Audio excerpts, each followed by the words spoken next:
కేటీఆర్ గారు కేసీఆర్ తర్వాత సీఎం అవుతారని చెప్పి అందరూ అనుకున్నారు. చాలా ఎక్స్‌పెక్ట్ చేశారు.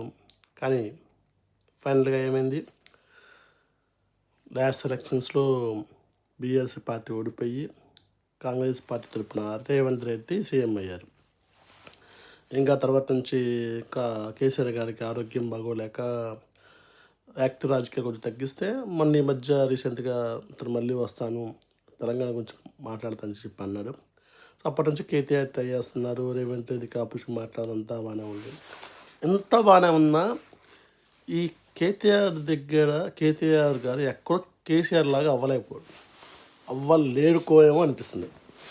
దానికి చిన్న ఎగ్జాంపుల్ ఏంటంటే, నిన్న అసెంబ్లీ జరిగింది. అసెంబ్లీకి చాలా రోజుల తర్వాత కేసీఆర్ గారు వచ్చారు. కేసీఆర్ గారు వచ్చిన తర్వాత సీఎం పొజిషన్లో ఉన్న రేవంత్ రెడ్డి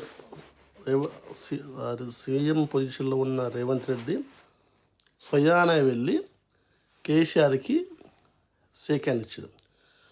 ఇలా సీఎం అలా వస్తున్న టైంలో కేసీఆర్ గారు ఆటోమేటిక్గా లేచి ఉంచున్నారు. అలాగే ఎందుకంటే ఎవరైనా మనకి ఇది గుర్తుంచుకోండి, ఎవరైనా మనకు నమస్కారం మనకి హాయ్ చెప్పినా షేక్ హ్యాండ్ ఇచ్చినా మనకు కూర్చొని ఉంది, వాళ్ళు నుంచొని పొజిషన్ ఉంది, ఖచ్చితంగా మనం కూడా లేచి నిలబడాలి. అది చాలా మంచి పద్ధతి. సో మీకు ఫర్ ఎగ్జాంపుల్ మనకు కూర్చున్న వచ్చి మీకు సెకండ్ లేచి నిలబడింది, అది చాలా మంచి. సో అలాగే కేసీఆర్ గారు చాలా మర్యాదపూర్వకంగా లేచారు. దాంతోపాటు చుట్టుపక్కల ఉన్న సభ్యులందరూ లేచారు, ఎందుకంటే సీఎం వస్తున్నారు కాబట్టి.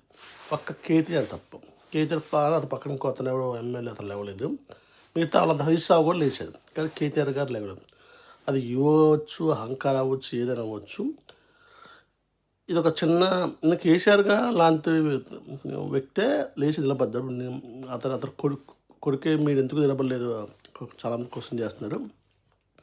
అయితే రేవంత్ రెడ్డి గారు కేసీఆర్కి ఎందుకు నమస్కారం అని చెప్పి కేటీఆర్ని అడిగితే, తెలంగాణ తెచ్చిన వ్యక్తి ఎవరైనా గౌరవిస్తారు, గౌరవించాలని చెప్పి అని కేటీఆర్ అన్నారు. రేవంత్ రెడ్డి అయితే, మేము హాస్పిటల్లో నేను పలకరించాను, అంత నాకు గౌరవం ఉంది, మళ్ళీ అంత ఏమీ లేని చెప్పి అన్నాడు. సో ఇదంతా చూస్తే చెప్పేది అంతే, పెద్దవాళ్ళ దగ్గర క్రమశిక్షణతో పాటు ఇవన్నీ చెప్తాను చాలా సిల్లీగా ఉంటాయి.